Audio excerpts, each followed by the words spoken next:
1996, when the 6th October Bridge, located in Cairo, Egypt, was completed. The bridge starts from Oworoshoki, which is linked to the Apapa-Oshodi Expressway and Lagos-Ibadan Expressway, and ends at Adeniji-Adele Interchange on Lagos Island. There is also a link midway through the bridge that leads to Herbert Macaulay Way, Yaba. The bridge was built by Julius Berger Nigeria plc. The Phase 1 of the project was commissioned by President Shehu Shagari in 1980 and completed by Head of State Ibrahim Babangida in 1990. It measures about 11.8 kilometers in length. The third mainland bridge is known for very high vehicular traffic, especially on weekdays, as many residents who reside on the mainland work on the island, and they use the bridge to navigate to and from work daily. Residents in Ikeja, Agboiketu, Ikorodu, Isheri, Oworoshoki, Gbagada, Yaba, Maryland, and Oshodi often use the bridge on their daily commute. The third mainland bridge is an essential part of Lagos daily commuting and as such requires constant renovation. It has also become a major edifice in Lagos, offering a beautiful scenery of the Lagos Lagoon, the University of Lagos waterfront, and Makoko, a shanty town built on the Lagos Lagoon. VOP TV. Now you have more than a voice. This is African News on Voice of the People Television, where we don't just bring you the news, we bring you Africa's heartbeat, the policies that shapes our world, and the economy that determines our future. African News on Voice of the People Television. Stay with us.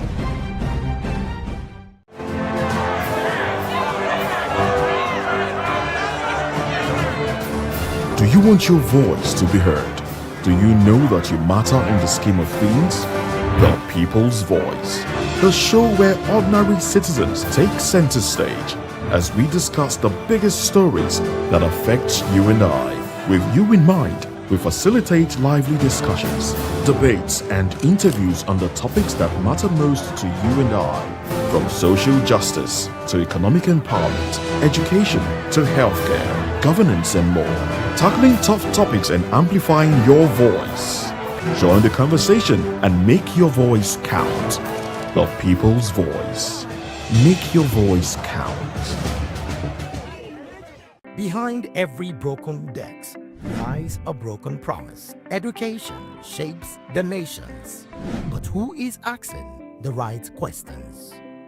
Introducing Edu Dialogue, the show that goes beyond the surface, exposes the cracks, the corruption, and the silence in Nigeria's education system.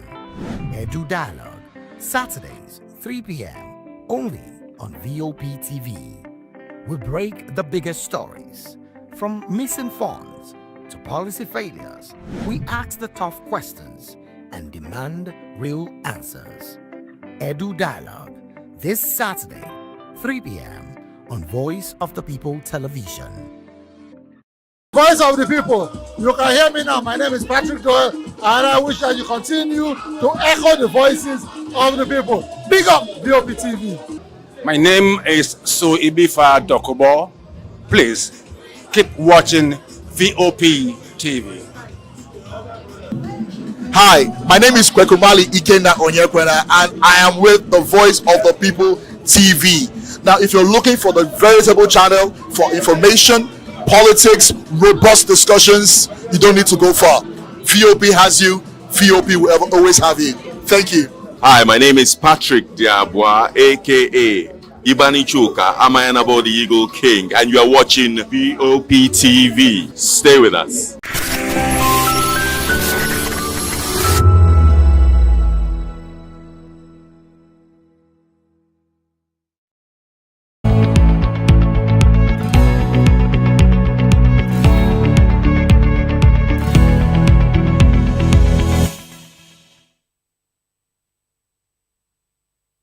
Another compelling edition of Health Check, the program where we break down the health issues shaping our lives, one honest. Behind every broken. The development was announced in a statement issued Monday evening by Tinubu's Special Advisor on Information and Strategy, Bayo Onanuga. His exit comes amid rising spate of insecurity in Nigeria that compelled President Tinubu to declare a nationwide security emergency. Moving on, the Northern State Governors Forum says the region is at a dangerous crossroad, warning that unless leaders act with urgency, honesty and unity, insecurity and poverty will erase its future. The 19 governors of the region spoke at a meeting with traditional rulers, security chiefs and civil society groups aimed at crafting a coordinated strategy against what they described as an existential crisis. According to the NSGF chairman and Gombe State Governor Muhammadu Yahya, the North is confronted with the grim reality of insecurity and poverty that seeks to undermine its very existence. Condemning the recent mass abduction of school children in the region, Yahya noted that education is the bedrock of the children's future, stating that an attack on education is a direct assault on the region's future. Meanwhile, the forum reaffirmed support for state policing, calling it a critical and effective mechanism needed to confront the region's complex security landscape. It urged the National Assembly to expedite constitutional amendments to actualize this long-demanded reform.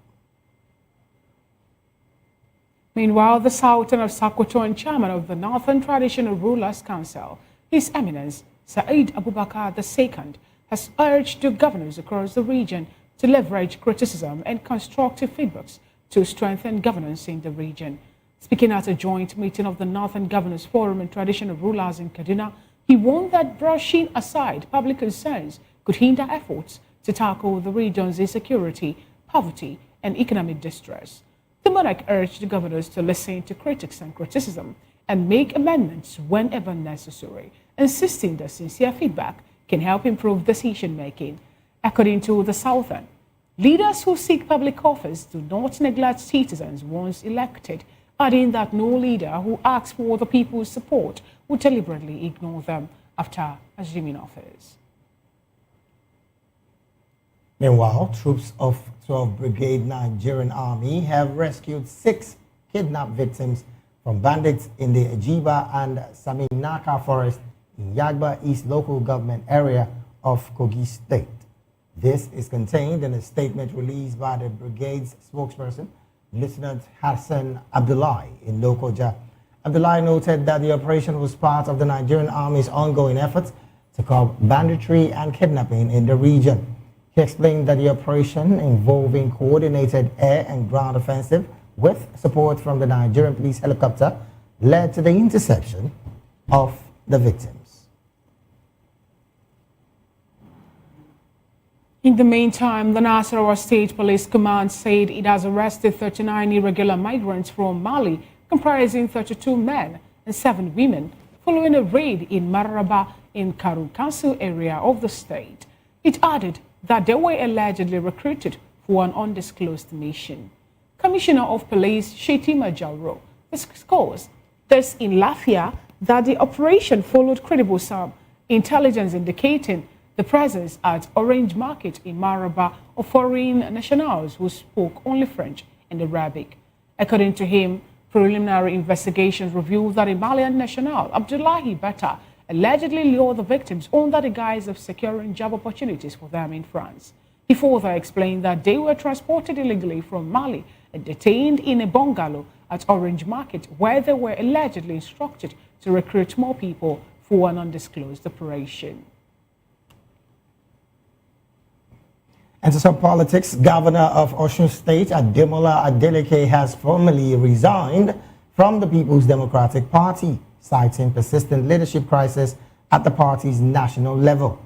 In a statement shared on his Instagram page on Monday night, Adeleke confirmed that he submitted his resignation to party officials in Sagba, Abugonde, Ward 2, Ede North, local government of the state, on November the 4th, 2025. Earlier reports from the PDP state chapter indicated that Adeleke might not seek the party's nomination for the 2026 governorship election unless the internal conflicts were resolved. The leadership had expressed hope that a resolution recognized by the Independent National Electoral Commission could persuade him otherwise. Away from that report, the Nigeria Labour Congress (NLC) and the Nigeria Employers Consultative Association (NECA) have called for the immediate withdrawal of the proposed amendments to the Nigerian Social Insurance Trust Fund (NSITF) Act, warning that its passage could cripple the fund. Speaking at a Senate public hearing in Abuja, the leaders of NLC and NECA rejected the bill, insisting that the draft legislation undermines international labor standards and threatens the stability of Nigeria's social insurance system. They further argue that the proposed amendment would weaken the NSITF rather than strengthen it by exposing the fund to legal, administrative, and financial vulnerabilities. The labor leaders demanded that any review of the NSITF Act must follow a tripartite consultation process involving government, employer, and workers as recognized globally and endorsed by the International Labour Organization Convention. According to the Director General of NACA, Adewale Smart Oyerinde, the foundations of the amendment bill are deeply troubling and inconsistent with global best practice as enshrined in several ILO conventions and recommendations in the world. Moving on, the former permanent secretary at the Ministry of Foreign Affairs, Joe Keshi, has disclosed the anger of senior career officers in the ministry over their exclusion from the recent ambassadorial list. Keshi, who spoke during a local television program, faulted the ambassadorial list sent by President Bola Tinubu to the Senate for confirmation, stating that some of the nominees have no business in the diplomatic service by any standard.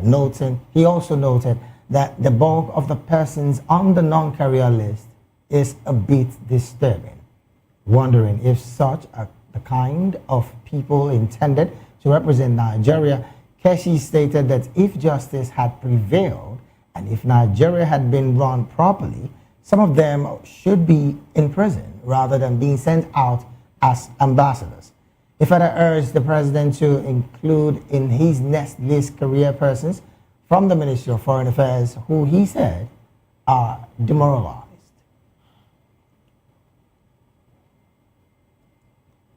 Still on the ambassador nominees, Southeast spokesman to President Bola Tinubu, Denge Ono, has petitioned the Senate over Reno Omokri's nomination as Nigeria's ambassador designate. Writing against Omokri's confirmation, Ono said he had prompted Tinubu's policies nationally and internationally strongly urges the Senate to reject the nomination, citing Omokri's antecedents, public statements, and documented actions. According to him, Omokri constituted a direct threat to Nigeria's national interest, diplomatic integrity, and international reputation. He argued that confirming him as an ambassador would inflict irreversible damage on the nation and send the most dangerous signal to the world. He further noted that Omokri waged a sustained, vicious, and internationally publicized campaign of calumny against the current president, including allegation of international print and broadcast media, as well as social media platforms with millions of followers, that he is a drug lord and drug baron with a shady past. Moving on, Nigeria has moved to provide asylum and protection to Fernando Diaz da Costa, the Guinea-Bissau's opposition presidential candidate, following reported threats to his life after last week's military coup. The coup was announced by military officials on Wednesday, just days after Guinea-Bissau's presidential election, in which both incumbent President Omaro Embalo Sissoco and his main challenger da Costa claimed victory before official results were released. Former President Goodluck Jonathan, who led ECOWAS observer team to the polls, questioned the genuineness of the coup, hinting that it was staged by President Sissoco Embalo. In a letter by the President of the Economic Community of West African States Commission, Omar Toure, the Foreign Affairs Minister, Yusuf Tuga, said President Bola Tinubu had approved asylum and protection for Da Costa inside the Nigerian embassy in Bissau. In another development, the Airline Operators of Nigeria, AON, has warned that domestic carriers may collapse if the federal government implements the new tax regime without adjustment. Vice Chairman of AON, Alan Onyema, gave the warning in Abuja while addressing industry stakeholders during the centenary celebration of aviation in Nigeria. While commending President Bola Tinubu for supporting the sector, he urged the government to consider the airlines' concerns before the new tax policy, set to begin on January 1, 2026, undermines the progress achieved in recent years. He stated that the industry was almost dead, with Nigerian airlines suffering under a demonized status for lacking capacity. Onyema noted that domestic airlines had only recently begun to recover under reforms led by the Minister of Aviation and Aerospace Development, Festus Keyamo. However, he warned that the 2026 tax measures could wipe out these gains, insisting that if allowed to stand, all the domestic airlines would crumble.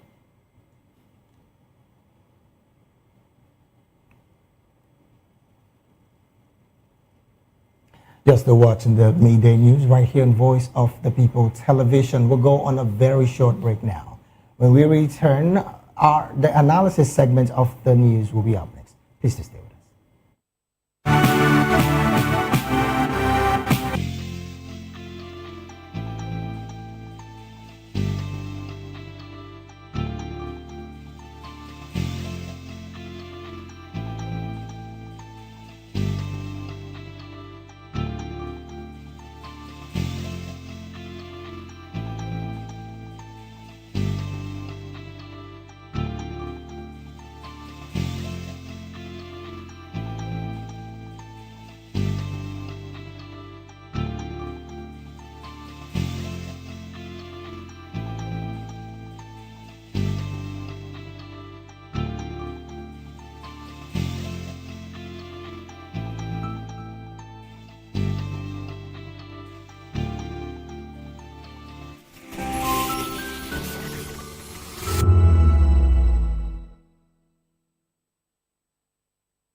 Hey guys, what's up? How you all doing? They call me Novisha Nelson One, your number one celebrity host, and you are watching Voice of the People Television, VOP. Stay tuned. Uyi Osarati is my name. I am a friend of the microphone, Voice of the People TV. That name is unique, and the brand is very sweet. I like the packaging, picture qualities, camera qualities, and then of course, the quality of human beings that I see sometimes on your channel. I talk and get paid, and I look forward to being in your studios. Oh yes, you are on to Voice of the People TV, live here in Benin City, the cradle of black civilization. What are you waiting for? Tune in, bro. VOP TV. Now, you have more than a voice. In a world where power shifts with every headlines, news breaks and events happens, we bring you unbiased and explicit information on politics, economy, and state of the nation. We break down the chaos. Facts, not fluff. Truth, not speed. We discuss not just politics, but a glimpse into the future. Join Moses, Chukuma, and Fina on Voice of the People TM. Voice of the People Television. Now you have more than a voice. The red carpets, awards, the razzmatazz, music, fashion, interviews, and more. Spotlight on Voice of the People Television. Let's feed you with all the juicy stories in the global entertainment space, bringing you the glitz and glamour as they hot. Stay tuned to Spotlight, 1 p.m. Monday to Friday. Spotlight on VOP TV. Entertainment like never before.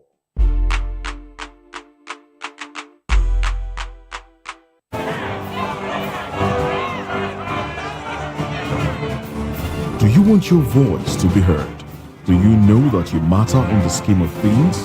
The People's Voice, the show where ordinary citizens take center stage.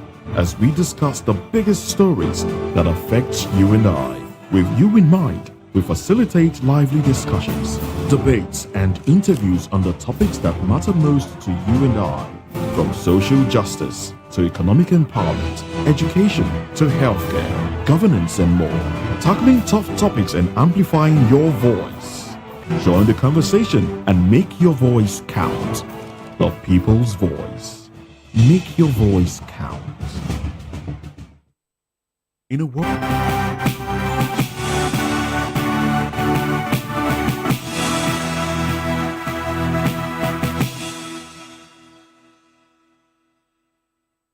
Welcome back. It's still the Media News and Voice of the People television. Now to some stories that remain on the bulletin. Nigerians living in the diaspora have called for urgent government action to resolve persistent difficulties associated with obtaining national identification numbers and Nigerian passports abroad. The Nigerians under the aegis of the International Advocacy for Human Rights and Anti-Corruption Concerned Nigerians in Germany and the Nigerian Business Forum Switzerland urged the government to address the delays affecting NIN and passport processing. The diaspora groups disclosed this in a statement jointly signed by Okoro Akiyemi of IAHRAC, Lewi Ehiwaro of Concerned Nigerians, and Dozie Ugochukwu of the Nigerian Business Forum. According to the statement, the call followed the release of a detailed report in Abuja emphasizing the challenges faced by the Nigerians overseas after extensive consultations with diaspora communities across multiple countries. Meanwhile, the World Health Organization has warned that the global AIDS response was entering a dangerous phase with declining funding, disrupted services, and persistent stigma, threatening to reverse decades of hard-won progress. Speaking under the theme Overcoming Disruption, Transforming the AIDS Response at a regional event in Cairo during the commemoration of World AIDS Day 2025, WHO said the world was confronting a steep rise in new HIV infections alongside weakening commitments from governments and donors. It stated that globally, an estimated 40.8 million persons are living with HIV, adding that in spite of the surge, WHO noted that fewer than 4 in 10 persons living with HIV know their status, with less than a third in treatment.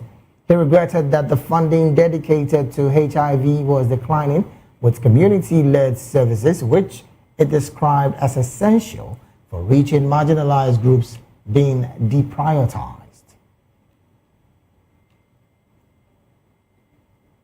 Still in the news, Benin residents battling fibroid, hernia, and other health challenges are getting a lifeline as an Edo-based foundation launches its 10th free surgery program, offering vital medical care to 100 beneficiaries this year.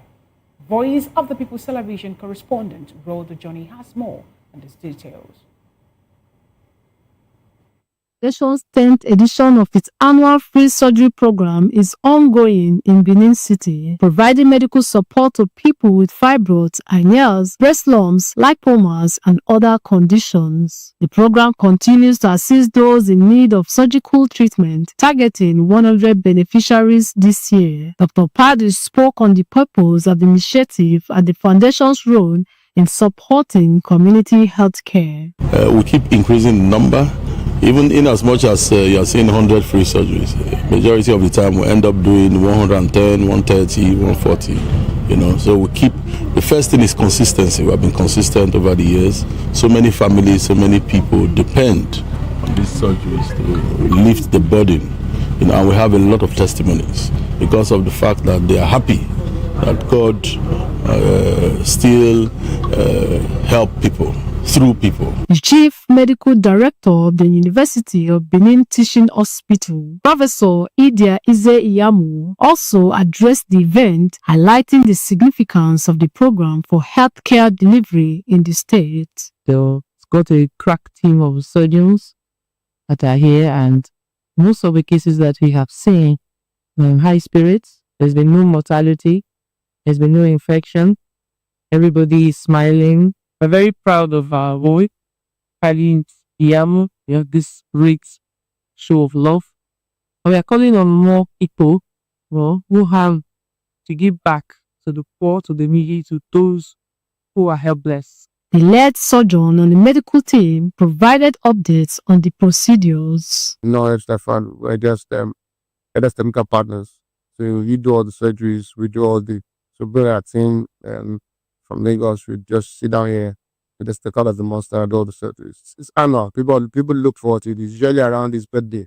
Every year is birthday parade. That's why we do this particular time. And he doesn't want to do a lavish birthday. He does birthday for the less privileged, the downtrodden. Either give it to the poor, lend it unto the Lord. And Lord always preach that. So for us, about giving back to those that cannot say thank you to us. Beneficiaries who took part in the outreach shared their experiences, expressing relief after receiving treatment under the free surgery program. I've been battling with this so-called fibroid for, let me say, close to 3 years plus. Maybe from one about to another, but then it is still there. So by the special grace of God, I am really relieved. I am happy. I don't even know how to say it, but I really am happy and I'm grateful to the foundation. I'm grateful to Dr. Paddy's foundation. I'm grateful to Dr. Benjamin and the entire team. In Benin, Brother Johnny, POP TV News.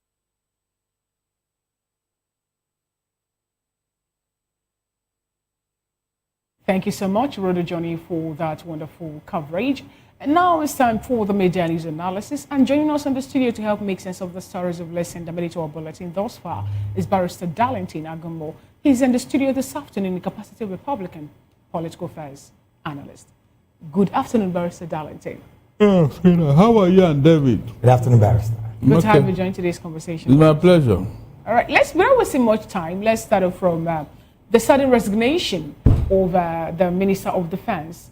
We learned that Badr Abubakar tendered his resignation, though citing health issues and all that. Barrister, first, what do you make of that to start with? And why is it that he's resigning at this point? Have a little or maybe a great increase, a spate in the number of insecurity and terrorism activities happening in Nigeria, although we learned that the president is already shopping to find a suitable replacement for Badr. You know, this administration and the officials, they are very good in lying. Truth is far from them. They never tell the public the truth. Let him tell us what is the sickness all about. If actually he is sick as he claims, is it enough for him to go to abroad as they usually go and then go and take treatment and come back? Barrister, Nigerians will still talk. If he's to go out of the country now. Okay, now, Barrister, the question is this. Let us even start from here. Nigerians are of the opinion that appointed or elected officials rarely resign. And at this point, we're seeing a minister for defense saying, I'm sorry, I can't continue. He threw in the towel. Should you have any issue with that? Even when some people have been calling on the president to reject the cabinet, to look into it, that insecurity is still on the rise, and yet people are, more like enjoying or living their lives without being held accountable. That means he's lying, because somehow there is this rumor from the US that the Nigerian official that went to interface with them, the US official gave them some conditions. And some of them include, relieving some people of their position. And then the man that overpowered a Fulani man that wanted to kill him. And they now turned out to kill the man. And they now sent the man to life imprisonment, that they should release that man. And so many others. So I am not surprised, because like I told you, you have Matawale, who is a junior minister in that office. Is that not true? This Baduru can easily go abroad for treatment and then come back while Matawale is holding forth. But for him to just resign, that means he's not telling the truth. They asked him to leave. Simple. Oh, well, Barrister, what you just said earlier, like you said, there are unconfirmed rumors, and we wouldn't want to dwell on that. But let's still stay on the succession clarity. If the defense minister's resignation, as it were, is strictly health related, why did it align with the security emergency and what contingent protocol feel that, of course, that the ministry leaderless at this critical hour? Is there the possibility that that particular ministry can be left leaderless, so to say? No, Matawale is still there. He's the junior minister. Is that not true? Yes. Even when the substantive minister was there, in fact, it's like he was not there because we rarely hear his name. It's only Matawale who have been all over the place, taking the bullet, taking the nuts for him. So the ministry is not without a leader now. Somebody is still there. It's just that the president will now elect somebody who is neutral, who does not have sympathy for these bandits and terrorists. Somebody who will not be a cog in the wheel of progress. Because some people are working against the interests of the government because they have sympathy for the bandits and all that. So maybe gradually when they open the lists, according to the government, we will not see those who have been sponsoring the terrorism. Now, Barrister, that's talking about that list. I wanted to ask your opinion on this.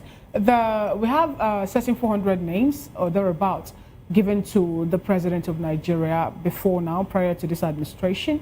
And later, we also saw another 16 names or thereabouts, also with bureau to change officers and all that.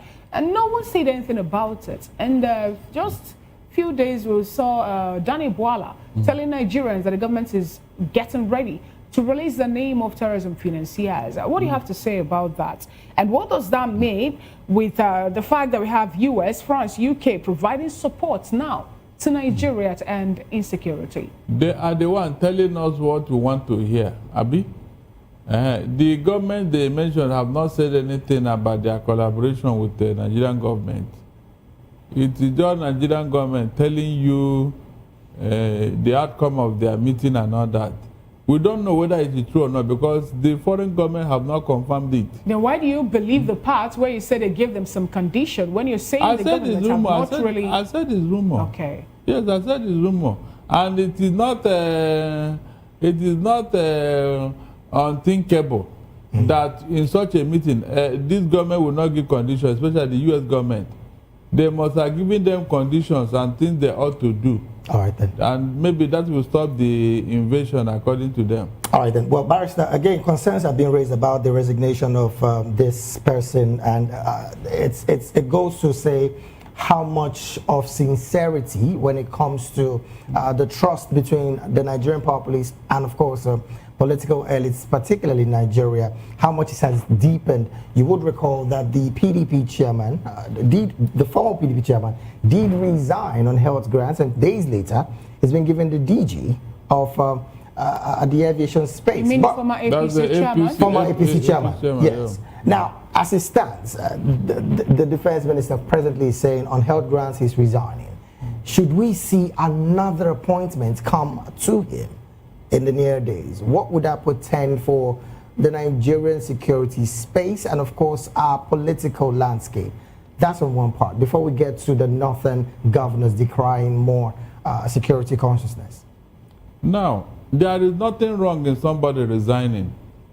Nothing wrong, whether on a health issue or whatever. If you find out that you don't fit into an office, please resign. It will save you the embarrassment and all that comes with it.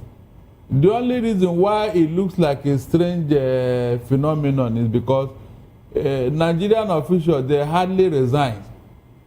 They don't always resign, no matter the situation, except when they are forced to resign or something happens. That is when they leave office. So ordinarily, we shouldn't dwell on this particular issue so much because it is natural for somebody to leave office. That's why they say soldier go, soldier come, barracks remain. The office will still be there. So people will come and go, but the office will still remain. So there's nothing strange about it. But I know very well that man did not resign on his own. All right. Let's come to this particular conversation, Barrister. The northern governors clearly are decrying the rising insecurity in their states, and of course they are reaffirming their support for state policing, thereby also calling on the National Assembly to look into these policies and of course sign it into law. But the NSA did say a couple of days ago that the children that were kidnapped in that particular school are safe and okay, and of course they will be returned back to their parents. Of what intelligence does the NSA speak from, and how can Nigerians clearly have a clearer view of these intelligence that the NSA is speaking from? Look, David, go and quote me anywhere. The government and the terrorists, they communicate. They communicate, so they are giving them assurance that the children are okay while they are looking for the money. There is no other deal they are going to make here. They can't get those children by force, or all of them will die. They are communicating with them, just like Bayo Ononoga told us. So when they are telling us they are, so I won't doubt them because they are communicating with them. Now, Barrister, when you say they are communicating with them, we know that in Nigeria we have a law that is against giving or money, paying ransom. Negotiating with terrorists. Negotiating also with terrorists and all that. And when you say the government is discussing with them, because this revelation came out after Nuhu Ribadu visited Kotangora over the school children, said they are okay, they are in good time. What does that portend to the fight against terrorism and also the law that Nigerian government have already penned down about or against negotiating with terrorists or even paying a ransom? It is only the government that can violate our constitution and our laws and get away with it. Is it not indicting themselves? I said it is only the government that can violate their own law, our constitution, and then get away with it. Can you arrest government? Hold on. Can you arrest government? You cannot. So they can do whatever they like and get away with it. So what does that portend for the fight against insurgents or terrorism? It means that you are not ready. And that's why the boys are still having a field day. On what ground then would the France, US and UK that have decided to provide support for Nigeria, on what ground would they then be coming in? The government, wouldn't that be more like a way to scare them? No, the government of Nigeria is buying time. You know, when you want to kill any matter, you set up a committee. While the committee is sitting, tension will reduce. After the first committee, the second committee will now go and check what the first committee came out. And when you want to talk, they say the government is still set up a panel to look into the matter. With it now, people will now relax. All the friends now, you know, before 4 or 5 committees will sit on the matter, you and I would have forgotten about it. Or don't you know? Whenever you hear that government set up a panel, forget it, the matter is over. That's how it is done in the government circle. So all these things that they are doing now is to buy time. Because they are not willing. They don't have the political will to confront this guy because they have an agreement with them. That's why they can go and have a meeting with them, dine with them, have a phone discussion with them. You know, so there must have been an agreement before you can do all this now. At the expense of the lives of Nigerians, which again they swore to protect. At the expense of the lives of Nigerians that they swore to protect. David, it don't matter in this thing, so don't deceive yourself. Your life is not important to this government. Forget it. What they are after is how to win an election and not by your vote. All right, then, Barrister, we definitely will keep our eyes on that particular space and, of course, bring more reports on that. Let's get to this conversation about the fact that the former permanent secretary of the Ministry of Foreign Affairs, I'm talking about Keshi, has said that the ambassadorial list that was sent in by the president clearly is faulty. And if Nigeria was truly a sane community, let me paraphrase, that some of the people in that list should be in prison. What's your position with that assertion by Mr. Keshi, the former permanent secretary of the Foreign Affairs Ministry? They said, if you tell me whom you are, if you tell me your friends, I will tell you whom you are. Because birds of the same feather flock together. Ever since we have known this president, have you seen him in the company of decent people? I mean, even world leaders. Who is that world leader that is Tinubu's friend? World leader of note.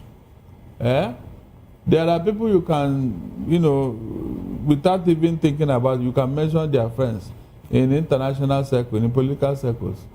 but not this president. We always quarrel the friendship of men with baggages. You remember when he granted amnesty to people? And you ask yourself, where is this coming from? So there must be a reason why he liked the company of such people. There must be a reason. Now, Barrister, defending the president and the ambassadorial list, the nominees that made it there, a senior special assistant to President Tinubu on Foreign Affairs Protocol, Ademola Oshodi, he came up to say that the president uses his prerogative very well. And not just that, that he's out there to make sure that his allies and cronies, also people that will project his administration in good light, man those positions. Now, are we going to, shy away from the fact that most times we see elected officials going through the words of compensating people who work for their favor? He's not the first person doing that. We've also seen other appointments tilt towards more like compensation than competence. That is why the administration is not moving forward. Can you give what you don't have? The answer is capital no. Look at how the economy is. Look at how the country is generally. If you have star ministers and go-getters, Nigeria will not be like this. Their output would have been telling the whole world that yes, something is happening here. So when you have people who are not competent and who have been appointed to do whatever they like, what makes you think that things is going to work out well? Barrister, the person of Reno Omokri is one who had been vocal before now against the person of President Bola Tinubu. I mean, we saw him in several videos clearly using words against the president. The same person is going to be in that same cabinet. Let's start off from what that portend for the political image of the president. Now, a man is entitled to change his mind as many times as they like, but not in this particular situation, because this Reno Omokri, in fact, in my old show yesterday, we played a voice note where this man was swearing to a journalist that he will never work with Tinubu, that even if he approached him, he will not work with him, this and that. Right.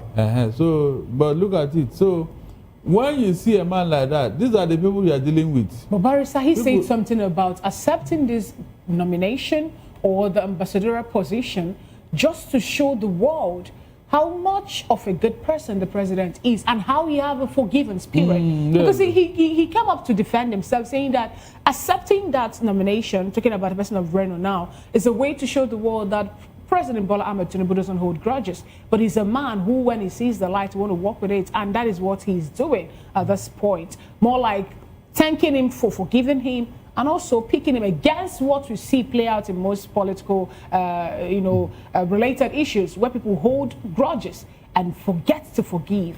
Before now, what is Reno Omokri known for? Please, can you tell me where he has worked? He's been a media aide to politicians. Okay, media aid to politicians. Yes, not one, not two. So, for a man like that is neither here nor there. Is that the credentials of a good diplomat, a good ambassador, somebody that is going to represent Nigeria? Do you know what we are talking about here? The image of Nigeria abroad. Somebody that will be representing you and I. Somebody that will tell the whole world who we are and how we are. And now you are sending such a character to the world.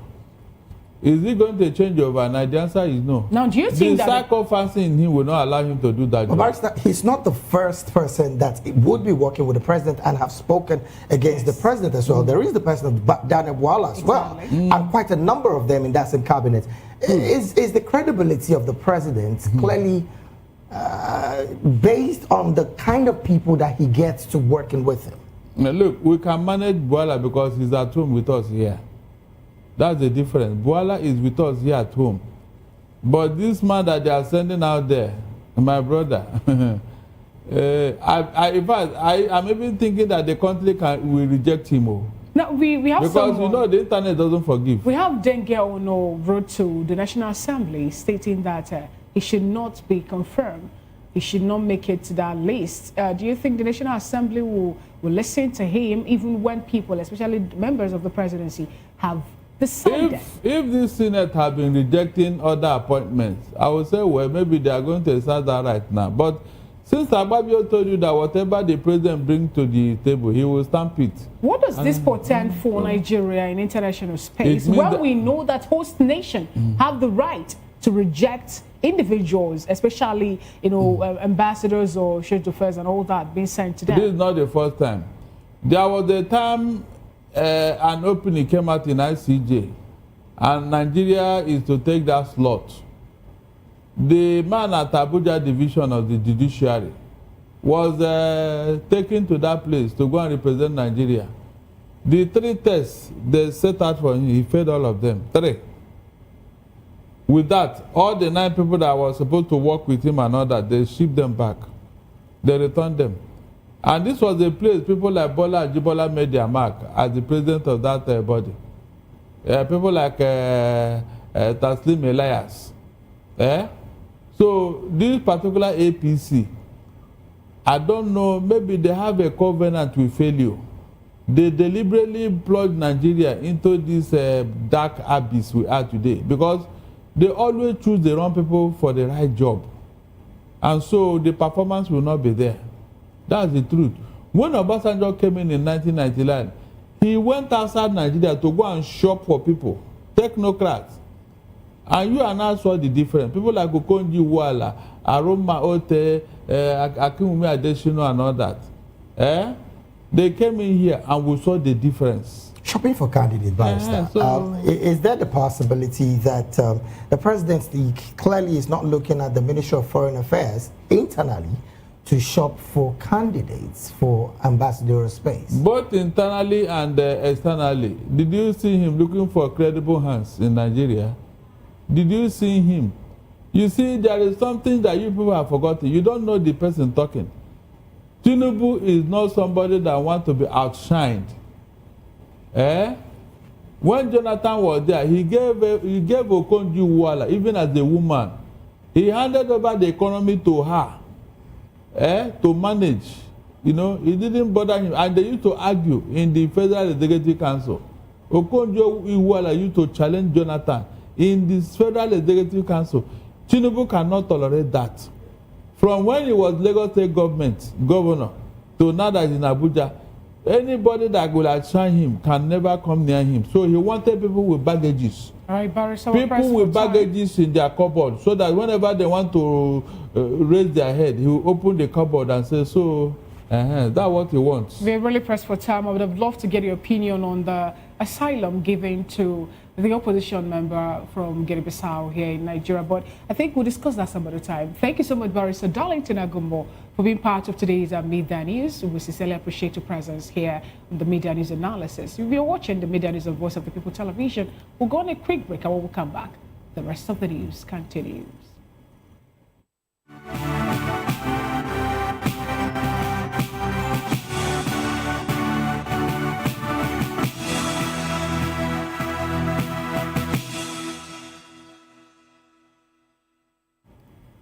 Glad to have you back. It is still the Midday News right here on Voice of the People television. Now to more stories.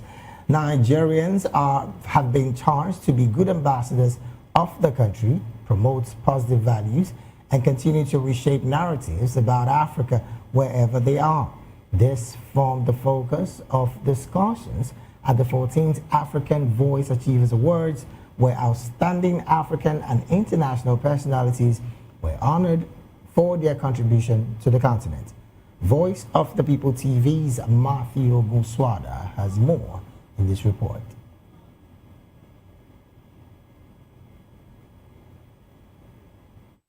Themed Debunking Notions, Reshaping Mindset brought together exceptional Africans and international dignitaries to reflect on the continent's evolving global influence.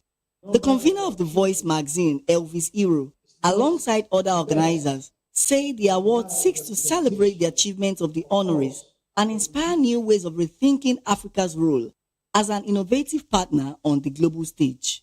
When I came to the diaspora, there was nothing for us as Africans. Living in a strange country, a strange language, I just felt that I needed to create something that would bring us together. So I started with the magazine, and then we were every year having an anniversary, just having party. And I thought, oh, there should be more to it than this. And then we thought of recognizing our friends. People were supporting we as Africans. And then we thought, okay, why should we just only appreciate our friends? What about ourselves? And I realized that if we don't celebrate us, nobody will celebrate us.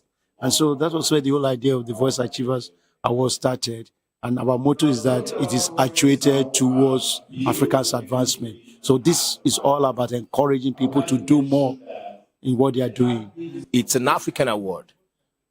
Africans in diaspora, friends of Africa, in every walks of life, be it for sports, be it, name it, media, entertainment, it cuts across. Awardees and other stakeholders also expressed excitement, noting that the recognition reinforces the need to keep adding positive value and to maintain a mindset that drives progress. Africa is rising.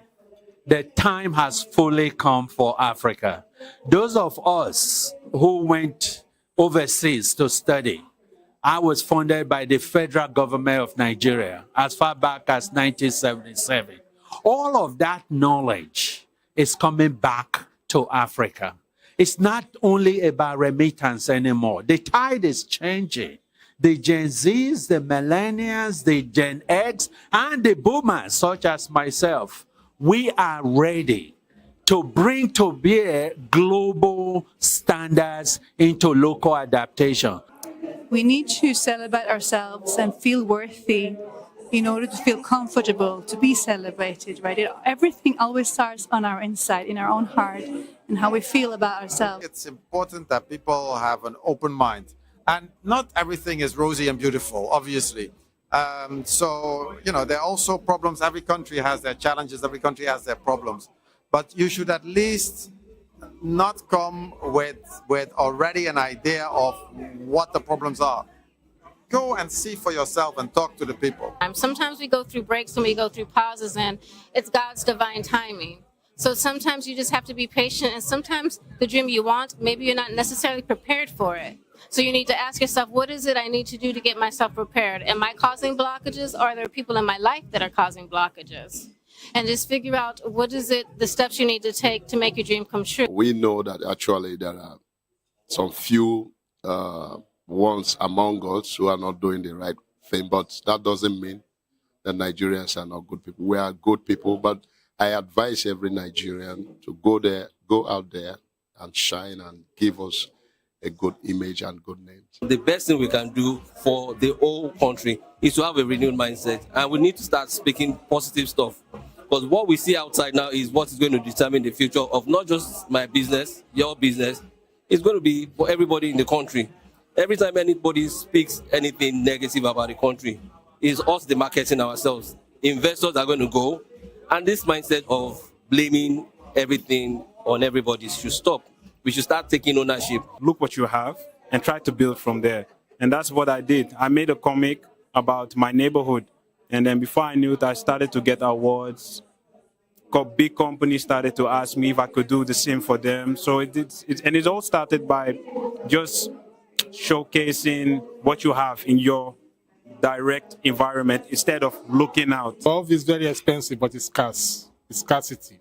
When we try to impart love in our mindset, I think the world is going to be a better place. As the night unfolds and achievers are being recognized, organizers believe that tonight's celebration is not just about the awards, but about inspiring a new culture of excellence in the African continent. Matthew Oguswada, reporting for Voice of the People Television.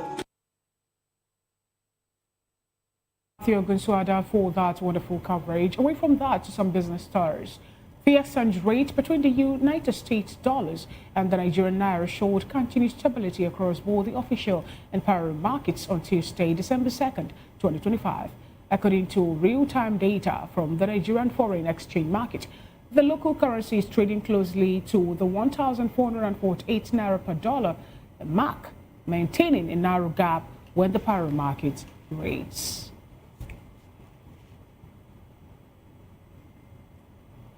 And from business, we move straight to sports, where Nottingham Forest manager Sean Dyche has revealed the return date for Nigeria's defender Olaina, who has been sidelined with injury.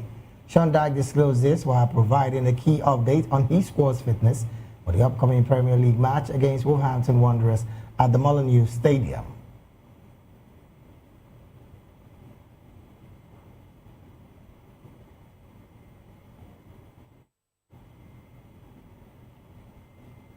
Moving on to some entertainment story, an Instagram live session hosted by media personality Daddy Freeze took an unexpected turn, where singer Tubaba and his wife Natasha Sawaru were heard in a heated argument in the background, an incident that has since gone viral on social media. The controversy arose for allegation made against Natasha by Tubaba's former manager team, Kaka Ibokwe and Laurie Tosson, who appeared in Daddy Freeze's live session about violence and home.